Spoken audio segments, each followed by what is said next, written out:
But how does one come to see that they are all of life?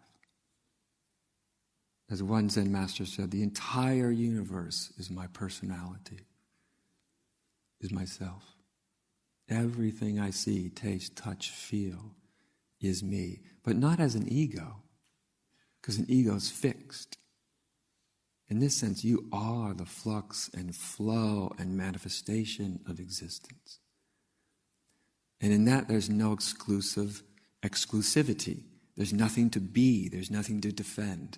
As I was saying last night, when people said, I have this feeling, and I would say to some, I imagine to many people's minds, something that's quite confusing, which is, you are that feeling.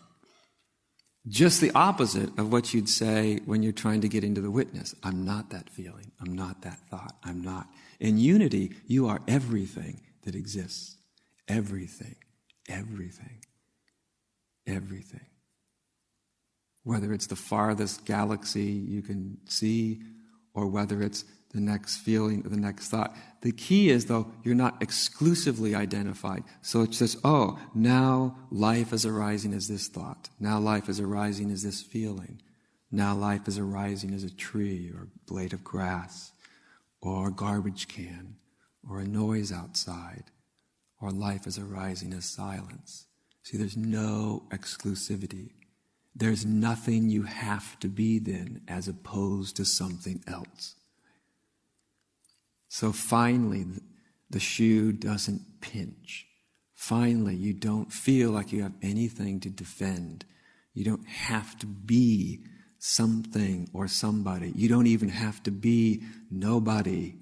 You don't have to be awareness as opposed to the world. Life shows up as awareness.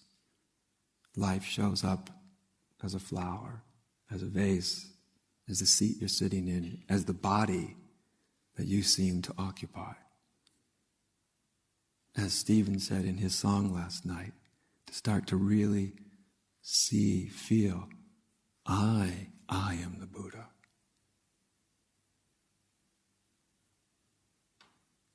Or Jesus, his way of saying, I and the Father are one, is his way of saying, I am God.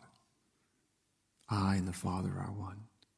And yet there is no ego identification, because then he would often refer to basically saying, I don't do everything, it's all the Father who does it.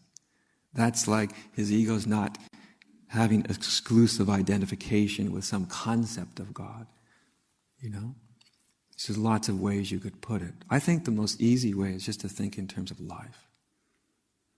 We remove the spiritual overtones, the experience of being everything, or seeing God in everything. Sometimes it'll be, I am everything, and the feeling, the sense of it, the intuition, the flash of awakening. And sometimes it might be, if you're hooked up different or you come from a certain tradition, it can be, I see God in everything, everywhere. But only everything, everywhere. Nothing is outside. Nothing is outside. Nothing, nothing, nothing. There is no otherness to God. Ramana, there's only the self. Only. Nothing is apart from the self. Nothing. Well, what about this feeling? I'm afraid. Now appearing life as fear. Nothing is other than it.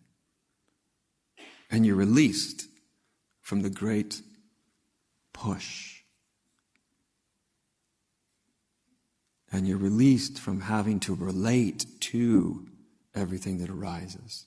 When you are what arises, the relationship, the duality collapses. We're no longer in a relationship anymore.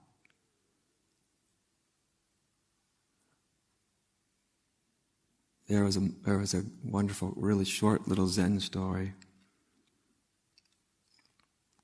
of a monk. It always has a monk, because until recently it was really predominantly a monastic tradition.